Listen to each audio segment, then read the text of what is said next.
नमस्कार दोस्तों, आप सभी का हमारे YouTube चैनल मन का वॉइस में स्वागत है। मैं रोज एक शिक्षाप्रद कहानी लेकर आता हूं। चलिए कहानी शुरू करते हैं। कहानी का शीर्षक है एक मंदबुद्धि ब्राह्मण और दो खूंखार डाकू। एक नगर में सियाराम नाम का एक गरीब ब्राह्मण रहा करते थे। ब्राह्मण थोड़ा मंदबुद्धि थे, फिर भी कथा वार्ता करना अपने पिता से सीख लिए थे। वह ज्यादातर कहीं कथा में जाते तो राम कथा ही सुनाते, क्योंकि राम कथा उन्होंने याद कर ली थी। वैसे कथा श्री कृष्ण और महाभारत की भी सुनाते। कथा सुनाते सुनाते कभी कभी कंफ्यूज भी हो जाते थे कि कृष्ण का मामा कंस था या रावण था, रावण का वध कृष्ण ने किया था या फिर राम ने। भ्रामक कथा सुनाने के वजह से यजमान उन्हें दक्षिणा भी नहीं देते थे। घर में उनकी पत्नी थी जो बहुत मोटी और कर्कशा थी। वह पंडित जी से बिना लड़े कभी नहीं रहती। एकाध बार तो पंडित जी को सरेआम बुरी तरह पीट भी दिया था। पंडित जी घर में बहुत डरते डरते आते थे। जिस दिन पंडित जी को ज्यादा दक्षिणा मिल जाता, अच्छा भोजन मिल जाता, तो उस दिन पंडित जी बिना डरे निडर होकर घर आते। उनकी पत्नी भी उनसे नहीं लड़ती झगड़ती। मगर जिस दिन पंडित जी को कोई दक्षिणा या भोजन नहीं मिलता, उस दिन तो पंडित जी को सामत आ जाती। घर में घुसते ही ना जाने कितनी गालियां सुना डालती। पंडित जी को एक दिन ऐसे गांव में राम कथा सुनाने का मौका मिला, जिस गांव में एक से बढ़कर एक चौधरी रहा करते थे। वे बहुत अमीर और धनी थे। उनकी ठाठ भी नवाबों से कम नहीं थी। पंडित जी खुश थे कि आज उतना तो मिल ही जाएगा कि 1-2 माह आराम से गुजारा हो सके। पंडित जी कथा सुनाने गए तो वहां एक चौधरी जी आए थे। उन्हीं को पंडित जी कथा सुनाने लगे। थोड़ी देर बाद दूसरा चौधरी आ गए। उन्होंने पंडित जी से कहा कि हमने तो शुरू से कथा सुनी ही नहीं, आप फिर से प्रारंभ करो। पंडित जी पुनः शुरू से कथा सुनाने लगे। अभी कुछ देर बीता था कि पुनः एक और चौधरी आ गए। उन्होंने भी पंडित जी से कथा शुरू से सुनाने का आग्रह किया। पंडित जी शुरू से फिर कथा प्रारंभ कर दिए। इस तरह दिन भर एक ना एक चौधरी आता गया और पंडित जी शुरू से कथा सुनाते गए। दिन भर कथा सुनाने के बाद भी पंडित जी कथा के प्रारंभ में ही अटके रहे। पंडित जी को उम्मीद थी कि शाम में दक्षिणा इत्यादि जरूर मिलेगा, परंतु सभी चौधरियों ने अपना दोष ब्राह्मण के सिर मढ़ दिया कि पंडित तो राम कथा जानता ही नहीं। सुबह से शाम हो गई पर एक ही बात बार बार दोहरा रहा है। अब इस पंडित को आज से छुट्टी कर दो और कोई विद्वान पंडित बुलाओ। उन लोगों ने ना तो पंडित जी को भोजन पवाया और ना कोई दक्षिणा दिया। पंडित जी बहुत उदास हो दुखी मन से घर को वापस आए। पंडितानी को जब पता चला कि पंडित जी ना तो भोजन लाए हैं ना दान दक्षिणा, तो उसने भी पंडित जी का दोष माना। बोली, तुम महामूर्ख हो, तुम्हें कथा सुनानी ही नहीं आई होगी, इसलिए कुछ नहीं मिला। मुझे अब निकट में पति की आवश्यकता नहीं। इसी वक्त घर से निकल जाओ, नहीं तो बहुत मारूंगी। मार के डर से पंडित जी घर से निकलने में ही अपनी भलाई समझी। उन्होंने मन में विचार किया कि अब जीने में कोई फायदा नहीं। मेरे जैसे आदमी को तो मर जाना चाहिए। पता नहीं किस जन्म की मेरी दुश्मन मेरी पत्नी बनकर घर में आ गई है और मुझे एक मुश्त मारती भी नहीं, सिर्फ तिल तिल कर जलाती है। अब मैं खुद ही आत्महत्या कर लेता हूं। उनके गांव के कुछ ही दूरी पर एक भयानक जंगल था।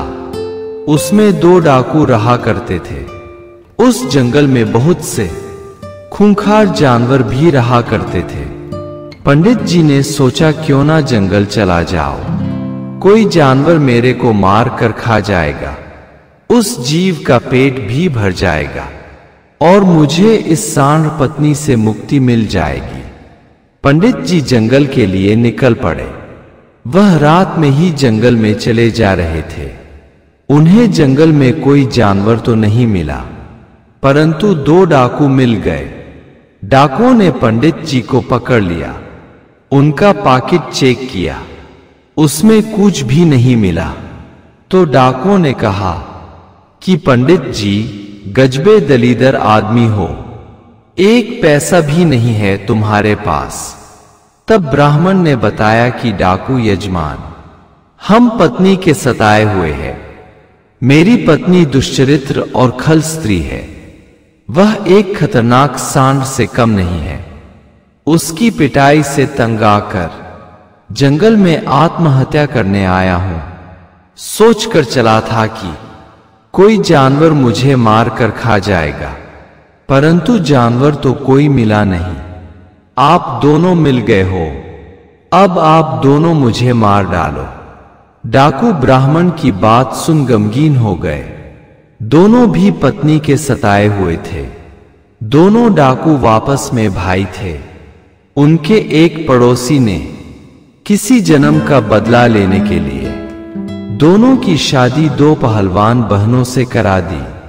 शादी के बाद मिलन की रात में दोनों बहनों ने शर्त रखी कि हमारा मिलन तभी हो पाएगा जब तुम हमें पटक दोगे, और हार गए तो तुम्हें 2 साल तक जंगल में वनवास काटना होगा।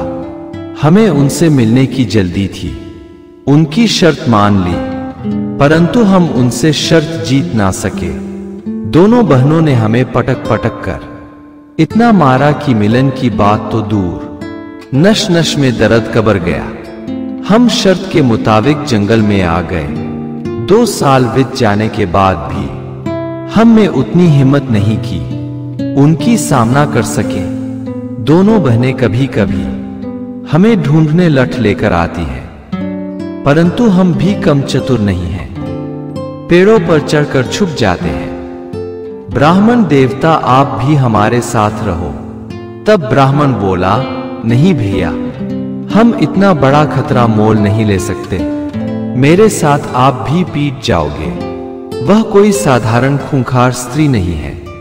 उसके डर से पास पड़ोस के लोग डर के मारे अपने घरों में रहते हैं। अगर उसे पता चल गया कि आप लोग मेरी मदद कर रहे हैं, तो वह आपकी पत्नियों को भी ढूंढ कर जंगल में ले आएगी और बहुत मारपीट करेगी। डाकू बोले, बाप रे, बहुत खतरनाक स्त्री है। उसके लिए तो कोई दूसरा उपाय करना पड़ेगा। जंगल में एक पेड़ के नीचे एक सर्प बिच्छुओं से भरा हुआ एक घड़ा है। पंडित जी, हम आपको वो घड़ा दिखा दे रहे हैं।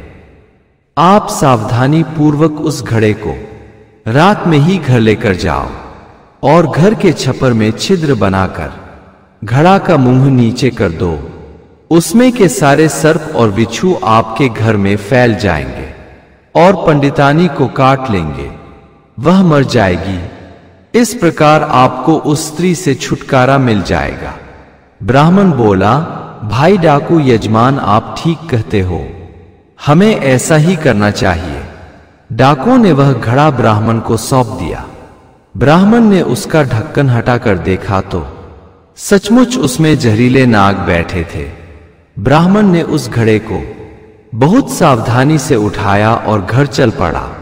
वह घर आकर अपने फूस के घर के ऊपर चढ़ गया। उसने उसी जगह छिद्र बनाया जहां पंडितानी सो रही थी। पंडित जी ने ठीक उसके ऊपर घड़ा उड़ेल दिया। पंडितानी उस वक्त जगी हुई थी। पंडित का सब तमाशा सोए सोए देख रही थी। उसने देखा कि ब्राह्मण ने घड़ा उड़ेल दिया है। उसमें से बहुत सारे सोने चांदी के सिक्के पंडितानी की चारपाई पर गिर गए हैं। पंडितानी बोली, अरे रे ये क्या कर रहे हो? अरे सीधे सीधे भी ये धन हमें दे सकते थे। अरे अब इतना मत नाराज हो जाओ कि मुझसे बहुत दूरी बना लो। पंडित जी छप्पर से उतर कर भागने लगे तो पंडितानी ने उन्हें पकड़ लिया और बच्चों की तरह उठाकर घर में ले आए और बोली, अब आप गुस्सा थूक दो जी, मैं कोई बुरी स्त्री नहीं हूं जी। वो तो पेट की आग ने मुझे बुरा बना दिया था, परंतु अब कान पकड़ती हूं। आज के बाद कभी आप पर हाथ नहीं उठाऊंगी। आप मेरे अच्छे पति हो जी। पंडितानी पंडित जी से मीठी मीठी बातें कर उनका मन मोह लिया। पंडित जी पुरानी बात भूल पंडितानी को गले से लगा लिया। उधर कुछ दिन बाद पंडित जी को पता चला कि उनके मित्र डाकू एक दिन अपने गांव में चोरी करने गए थे। उनका समय खराब था।